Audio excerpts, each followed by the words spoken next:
Au sommaire de ce nouvel épisode de Mayenne TV, notre portrait du jour avec une championne master d'athlétisme, Barbara Sablé. On reparle également de la soirée des sportifs mayennais avec les nominés des 2 dernières catégories. Et notre zoom sur un club mayennais aujourd'hui avec cette semaine l'US Argenterie Running. Et bien sûr, le reste de l'actu en images. Bonjour à tous, ravi de vous retrouver pour ce nouveau numéro de Mayenne TV, 15 minutes d'actu sportive 100% mayonnaise et on enchaîne tout de suite avec notre portrait du jour, une championne master d'athlétisme, Barbara Sablé.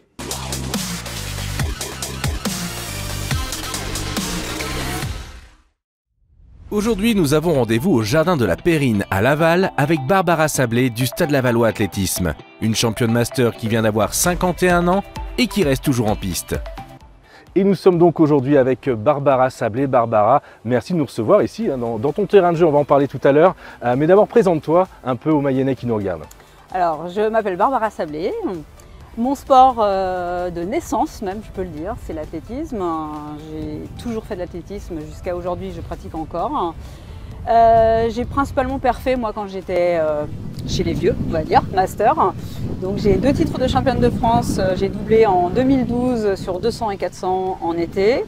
J'ai un titre de championne de France en salle en 2018 sur 400 mètres. Et j'ai participé en 2018 aussi au championnat du monde à Malaga où je fais demi-finaliste sur 800 mètres. Donc il faut persévérer en fait dans l'athlétisme pour être championne justement à partir d'un certain âge et notamment dans cette catégorie master. Absolument. Alors aujourd'hui tu vis du sport puisque tu es coach sportif ici à Laval, en Mayenne peut-être un peu plus large, non? À Laval principalement et la petite couronne effectivement où je fais du coaching personnalisé aussi. Ouais. Donc coaching personnalisé et notamment de l'urban training. Alors est-ce que tu peux nous en dire un petit peu plus? Alors l'urban training en fait c'est un sport qui se pratique en ville, donc la ville devient ma salle de sport et le mobilier urbain que je détourne devient en fait mes appareils de musculation.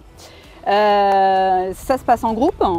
Je choisis des lieux, des spots en ville et on fait du renforcement musculaire ou de la course à pied. Donc moi j'ai amené l'urban training en 2013 à Laval et j'étais donc la première à amener ce sport en Mayenne. Donc par exemple, on va se dire un petit peu plus, alors on va le voir à l'image, mais c'est pourquoi des escaliers, Alors des pompes sur les bancs, des montées d'escalier en montée de genoux, on redescend en courant. Et puis à Laval il y a de quoi faire, notamment là. Il y a de quoi faire, c'est génial, c'est vraiment un spot terrible Laval.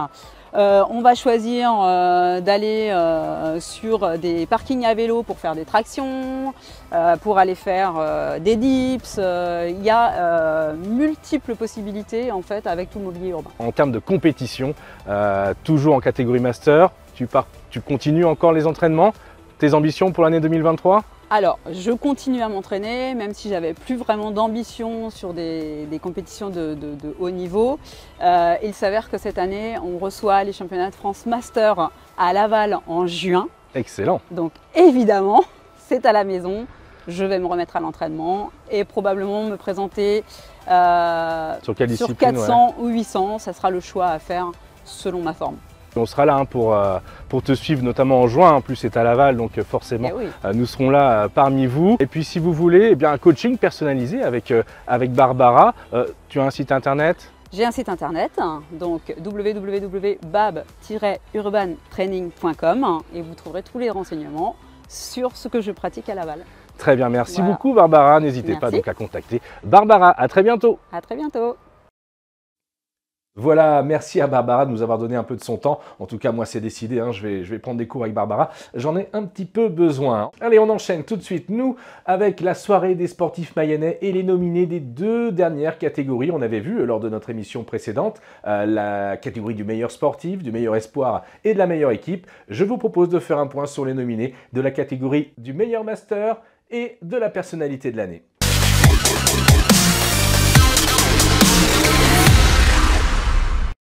Voici donc les 2 dernières catégories pour cette soirée des sportifs mayennais. On commence par la personnalité de l'année.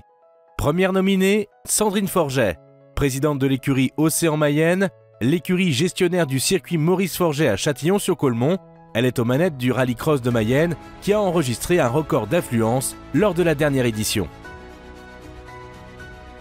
Deuxième nominé, Julien Moreau, président de l'Étoile Lavalloise Mayenne Futsal depuis bientôt 17 ans. L'engouement populaire autour de l'équipe première du club est phénoménal, avec 7 matchs à plus de 3000 spectateurs à l'Espace Mayenne.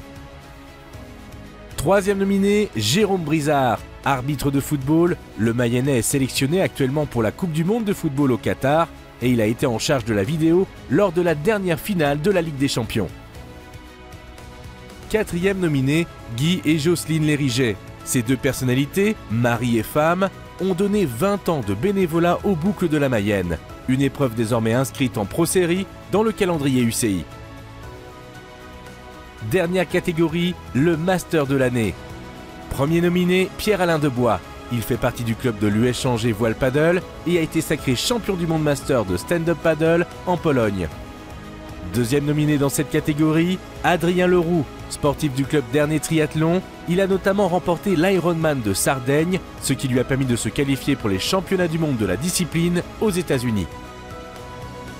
Troisième nominé, Laurent Emono. Cet athlète du club de Laval Aglo Athlétisme est vice-champion de France du décathlon et a glané 2 médailles de bronze sur le triple saut et la longueur. Dernière nominée, Sonia Cognon. Cette haltérophile du club de Laval-Voutré s'est qualifiée au Grand Prix de France à 47 ans et a fini à la 5e place dans la catégorie senior. Voilà donc pour ces deux dernières catégories. Si vous aussi vous voulez participer et voter, eh bien n'hésitez pas à aller sur le site lamayenne.fr. Fin des votes le 2 décembre prochain. Allez, on enchaîne tout de suite avec un zoom sur un club mayennais et c'est l'US Argentré Running qui nous propose son petit montage vidéo.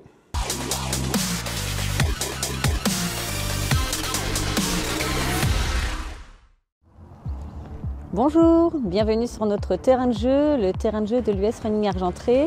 Donc, nous sommes une section sportive créée sur la commune d'Argentré en 2015. Nous nous sommes ensuite affiliés à la FFA, donc maintenant nous faisons vraiment partie du terrain de l'athlé. Et donc nous avons une cinquantaine d'adhérents sur la section, avec une équipe d'une vingtaine de jeunes baby et éveil athlés. Nous proposons différentes sorties sur nos beaux chemins argentréens, parce que nous avons quand même pas mal de chemins intéressants pour les sorties plaisir. Et nous proposons également le jeudi soir une séance de renforcement musculaire ciblée vraiment pour l'accompagnement du coureur.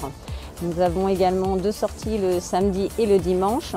Donc pareil, pour proposer différentes sorties en distance, donc plus ou moins longues.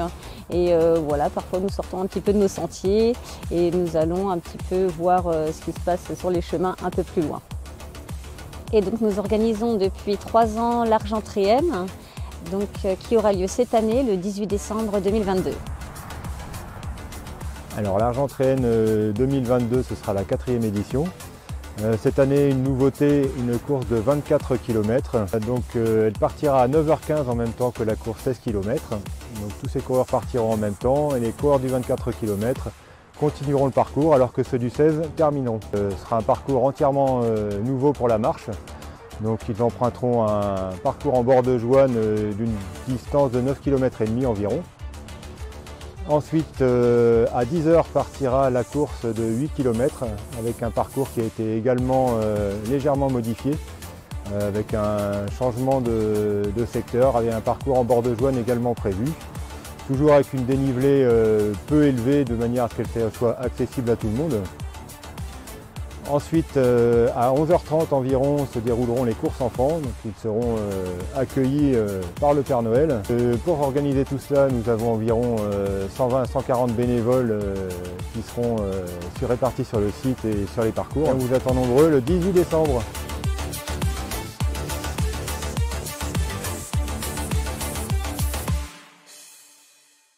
Voilà, merci beaucoup à l'US Argentré Running d'avoir participé à cette émission. Si vous aussi, vous voulez participer, annoncer un événement comme l'a fait l'US Argentré, eh bien, n'hésitez pas à nous envoyer un mail au mail qui s'inscrit en bas de votre écran, mayenne.tv@lamayenne.fr et puis on vous contactera pour en parler. Allez, on enchaîne tout de suite avec le reste de l'actu en images. Dans l'actu de ce week-end, du basket et ce derby entre l'US Laval et l'US Bonchamp dans le quart de finale de Coupe territoriale qualificative pour le trophée Coupe de France. La logique a été respectée puisque Laval s'est imposé 106-61 et file vers les demi-finales. En handball, en National 3 féminine, les joueuses du CA Évron s'imposent au Mans face à l'Union Le Mans Connery-Vibraye, 23-18, une victoire importante face à un adversaire direct dans l'optique du maintien. Les Mayennaises se classent à la 8e place. En National 3 masculine, l'Union Sud-Mayenne s'est imposée largement face à Lezay 50-29.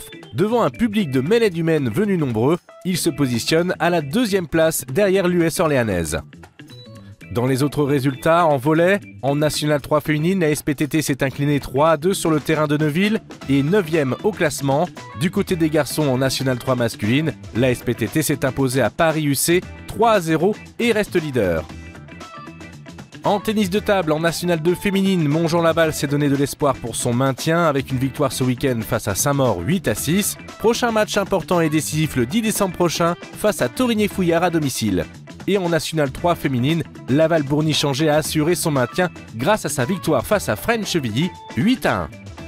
On parle route du Rhum avec nos bateaux mayennais et après Yves Le Blévec et la team actuelle arrivée 5e dans la catégorie ultime, c'est Maxime Sorel qui est arrivé en Guadeloupe la semaine dernière, 5e place dans la catégorie IMOCA, une traversée en 12 jours, 8h59, une belle arrivée qui lui permet de se qualifier pour le prochain Vendée Globe. Je réalise pas vraiment en fait, je suis cramé, on n'a pas beaucoup dormi, du début à la fin en fait. Ce qui est ouf c'est que ça n'a pas arrêté depuis le premier jour quoi. Et là le tour de la Guadeloupe c'était l'enfer, j'avais oublié que c'était comme ça en fait. Je savais qu'il y avait moyen de faire quelque chose sur la route du Rhum, mais est-ce que j'étais capable de tenir 10-11 jours avec un rythme assez soutenu? Et j'ai l'impression d'avoir fait comme je le sentais. Mais ouais, c'est bon, c'est fait. 5e place, c'est ouf. Le dragon il fly dur. Le bateau bleu-blanc et Hervé Thomas sont toujours en route à la 36e position dans la catégorie classe 40. Voilà pour l'actu en images. On a une pensée pour le Stade Lavallois et Julien Maggiotti, puisque Julien s'est blessé lors du dernier match face à Saint-Brieuc et le verdict est assez lourd. Rupture des ligaments croisés, donc on lui souhaite un prompt rétablissement et puis on espère, on croise les doigts de le voir sur les terrains rapidement et pourquoi pas au Stade Francis Levasseur. Allez, c'est la fin de notre émission. On se retrouve dans 15 jours, le mardi 13 décembre à 19h sur la chaîne YouTube et le site lamayenne.fr. D'ici là, allez les Bleus et je vous souhaite une bonne quinzaine. Salut, ciao!